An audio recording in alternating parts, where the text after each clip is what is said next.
Obrigado.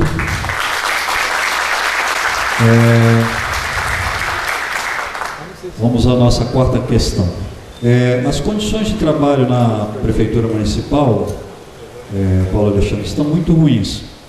Além da falta de infraestrutura, falta de serviços, falta de servidores em várias áreas, em especial na educação, na saúde, na assistência social, nos setores que fazem manutenção na Prefeitura. Nós temos várias unidades da Prefeitura que estão caindo aos pedaços por falta de manutenção, porque não tem funcionário para fazer essa manutenção, e aquilo que tem é terceirizado, funciona conforme o vento.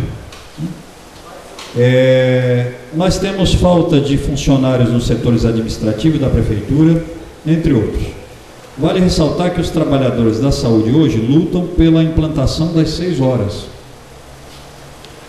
Isso significa que 6 horas acaba, por decorrência, produzindo a necessidade de mais funcionários. Por outro lado, nós temos na Prefeitura de Santos, como em outras prefeituras, coisas como a Lei 650, que, excetuando-se o direito de todo trabalhador trabalhar, inclusive se for contratado pela Lei 650, porque ele é pago, inclusive, então ele tem que trabalhar, mas a Lei 650 ela tem servido basicamente há muitos anos para balcão de negócios entre o Executivo e o Legislativo. Esses dias eu estava na Zona Noroeste, encontrei com um companheiro, aliás, uma pessoa muito gentil, bacana, evangélica, tranquila, que me disse o seguinte: voltei para a Prefeitura. E eu falei: você não é funcionário? Ele falou: não, eu sou funcionário, mas sou funcionário da Lei 650. E há poucos dias atrás eu voltei, porque o meu contrato anterior tinha acabado. Eu voltei para a Prefeitura porque um vereador me indicou. Então, isso é regra corrente com a contratação pela Lei 650. A nossa pergunta, então, para você é a seguinte: diante dessa falta gigantesca de funcionários, que é tapada com coisas como pagamento com cheque, Lei 650, frente de trabalho, o candidato fará, se prefeito for, concursos para falta de pessoal na Prefeitura? Revogará a Lei 650, que para a gente é uma lei que serve como parâmetro de coisa que nos envergonha como servidores? Não o exercício, porque o trabalhador tem direito, mas a forma como a Lei 650 é utilizada nos envergonha. O candidato se dispõe a acabar com essa famigerada lei? Em relação ao seu último questionamento da terceirização, é importante dizer que nós, além da valorização do servidor, nosso compromisso também é de ter um controle e um rigor na fiscalização dos serviços terceirizados que são feitos pela Prefeitura, para que a gente possa também ter um serviço de mais qualidade sendo prestado, aqueles que hoje já são feitos. E também trabalhar para que alguns equipamentos públicos possam ser revigorados e prestem o serviço à altura da necessidade do município, como nós tivemos no passado, por exemplo, hoje, mas a usina de asfalto da Prodesan, que precisa ser revigorada, fortalecida, para que a gente possa concentrar esse tipo de serviço no município. Com relação à Lei 650, e a postura que nós vamos adotar, a Lei 650 foi criada com o objetivo de realizar contratações emergenciais, temporárias. E o que aconteceu no decorrer desse período, desde a sua criação até os dias atuais, é que houve um desvirtuamento do objeto inicial da Lei 650. Então, hoje, aquilo que era regra se tornou exceção. E é importante que a gente possa avaliar, a Constituição Federal já estabelece que o ingresso no serviço público deve se dar através de concurso. Concurso, sem dúvida alguma, é o caminho natural para que as pessoas possam acessar o serviço público. Nós vamos incentivar a realização de concursos para todas as áreas, porque existem carências de servidores em diversas áreas da Prefeitura. Dentro do princípio de eficiência do serviço público, o servidor concursado tem o vínculo com a Prefeitura, tem as suas tarefas desenvolvidas e tem uma produtividade, sem dúvida alguma, melhor, mais efetiva. A Lei 650 além de todos os prejuízos, a questão da constância, da frequência, a cada 2 anos, o contrato é renovado, 4, ou seja, quando as pessoas acabam de fato aprendendo o serviço, tem que já sair, e isso acaba sendo prejudicial à cidade como um todo. Então, nós vamos trabalhar, acabar com a Lei 650 hoje, revogar, é inviável dentro da estrutura da administração atual, porque existe a necessidade da Lei 150 em várias áreas, na educação, por exemplo, é uma delas. Mas o desafio qual é? Aumentar o concurso público para que a gente possa, aos poucos, não ter a necessidade dessas contratações nesse volume da Lei 650. Hoje são mais de 2 mil pessoas contratadas pela Lei 650. Esforço concentrado para concurso público é o nosso objetivo. Obrigado. Nosso encontro ele será mais curto do que o de ontem. Nós estamos indo para a última questão, para que a gente possa ter critério de justiça em relação ao que aconteceu ontem e ao que está acontecendo hoje. Nós vamos encerrar o nosso encontro exatamente quando você responder a última pergunta. Então nós estamos indo para ela agora. A CAPEP Saúde, a CAPEP, você sabe, é uma autarquia municipal que presta, através de serviços contratados, credenciados, os serviços de saúde para os servidores públicos. A CAPEP Saúde, hoje ela trabalha com orçamento no limite, e os trabalhadores não podem mais arcar com novas contribuições. Hoje nós temos uma faixa grande de servidores que tem os salários muito rebaixados, e isso inviabiliza, logicamente, que o servidor contrate um plano de saúde, porque se inclusive pudesse, o faria, muito provavelmente. Somente uma camada da prefeitura conseguiria pagar um plano de saúde. Conseguiria, não consegue, porque inclusive uma parte tem plano de saúde. Mas uma grande parte da prefeitura depende da CAPEP. Uma grande parte dos servidores da prefeitura depende da CAPEP. E única e exclusivamente dela. Inclusive, a CAPEP ela evita que a gente tenha uma maior demanda para as unidades do SUS, que já estão com uma dificuldade bastante acentuada. Se a gente hoje colocasse os servidores da prefeitura e seus dependentes no SUS, não dá para imaginar o que aconteceria. Então, esse orçamento no limite, Paulo Alexandre, inviabiliza a necessária criação de um fundo preventivo para emergências, e seria possível com um repasse de mais 1%, além dos 3% que a prefeitura já repassa.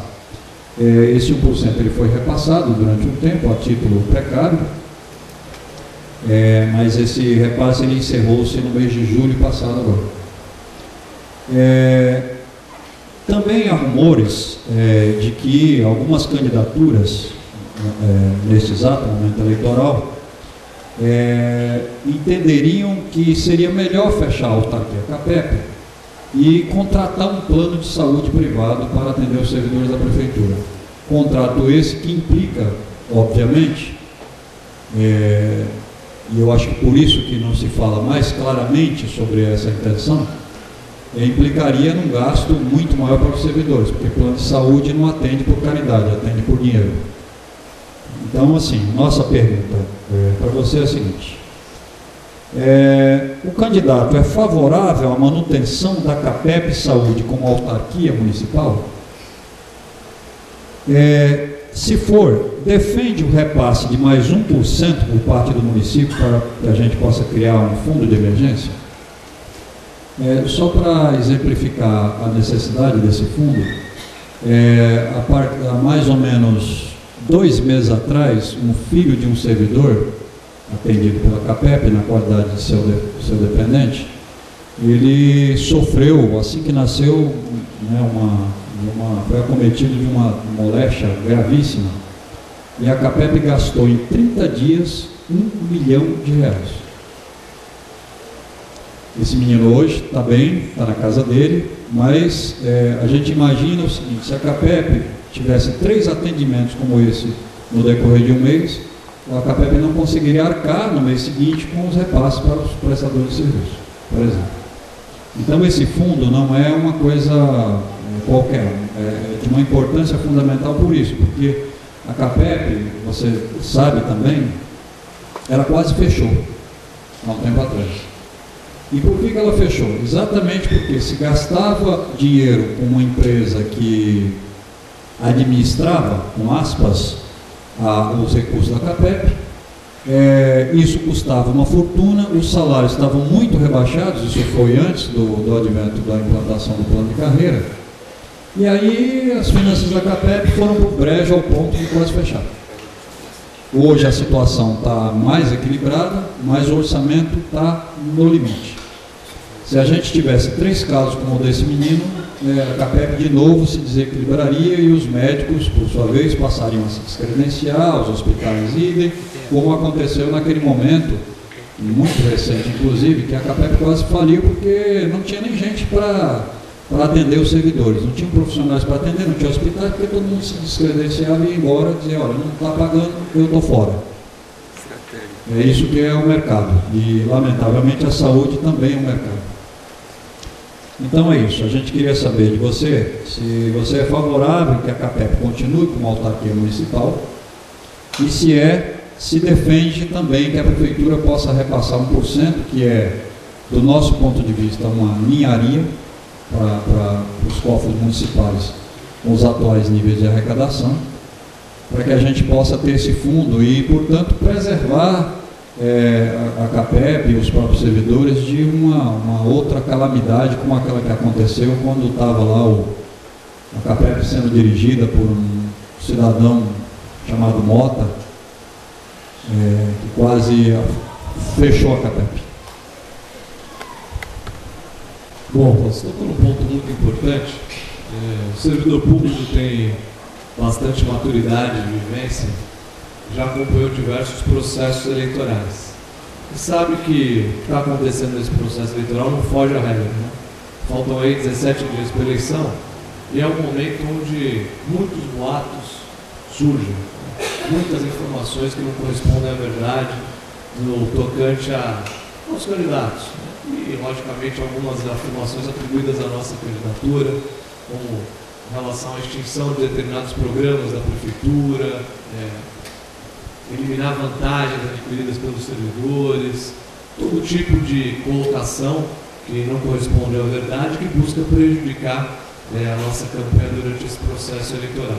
É muito importante que você nos dê essa oportunidade de responder e digo sempre aos servidores, a quem quer que seja, sempre que surgir um boato ou uma informação, nos procure através do nosso site, nosso contato direto, no nosso escritório político, para esclarecer, eu converso com as pessoas, estou nas ruas todos os dias, porque muitas inverdades têm sido plantadas com o objetivo de prejudicar a nossa candidatura. E essa, da privatização da CAPEP, é mais uma delas, né? E está sendo plantada nas ruas, e evidentemente que isso não tem o menor sentido. Inclusive, se eu fosse prefeito, eu não teria permitido que a CAPEP chegasse no estágio vergonhoso que se encontra, perdendo médicos conveniados. Por que os médicos saem?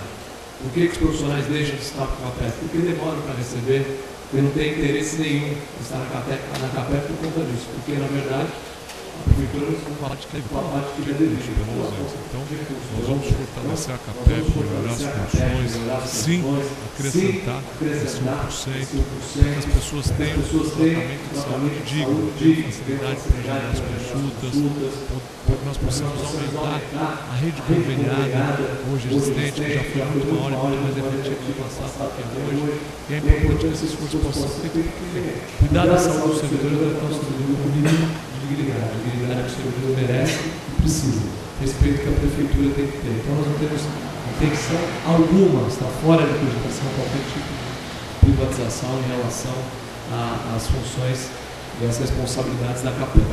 Eu queria aproveitar também aqui para dizer que nós temos a necessidade de avançar muito no que se refere ao servidor público.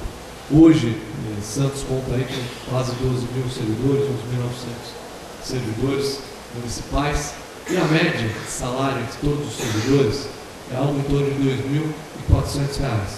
Significa dizer que entre as 20 maiores cidades do estado de São Paulo é a 5ª pior média. Ou seja, é necessário avançar em muito. Nós estamos distantes do limite prudencial, que é de 51,3%, e temos muito a ser feito. Vamos fazer não só no salário, mas também na valorização do servidor. Temos o projeto do cartão do servidor que nós pretendemos implantar, vantagem para que o servidor possa acessar uma rede convenada de serviços e possa, de fato, usufruir, ter orgulho de ser servidor público da Prefeitura Municipal de Santos, com as vantagens, com a valorização que nós vamos promover. Esse é o nosso compromisso, e sendo eleito, eu quero ser cobrado por isso, dentro do diálogo permanente que a gente vai ter com o sindicato. Obrigado. Ontem nós, por solicitação dos candidatos, cada candidato teve 1 minuto para fazer as suas colocações finais, expressar as suas opiniões sobre a nossa conversa aqui, ou sobre os assuntos que entender importantes. Então a gente vai te passar o microfone. Antes, agradecer aos colegas servidores. Não, nós não vamos sortear porque nós não sorteamos ontem.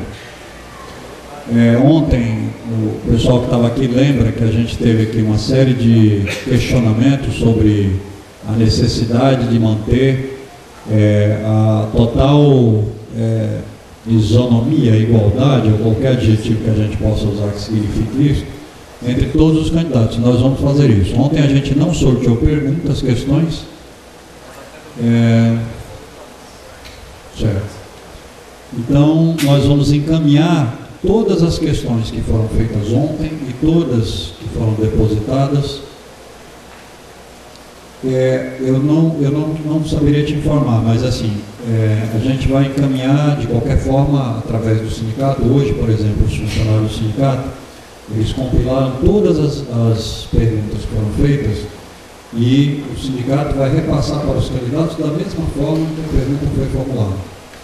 A gente aguarda retorno das perguntas da sua parte, fizemos a mesma solicitação para os candidatos ontem. Então, assim, a gente agradece a presença dos colegas, estamos aplicando rigorosamente a mesma regra que aplicamos ontem e a gente espera que com a divulgação do material, com toda a informação que nós vamos passar, os servidores tomem os seus posicionamentos, mas principalmente se organizem para o ano que vem a gente conversar com o novo prefeito. Seja ele você, seja ele outro candidato que concorre ao pleito nesse momento.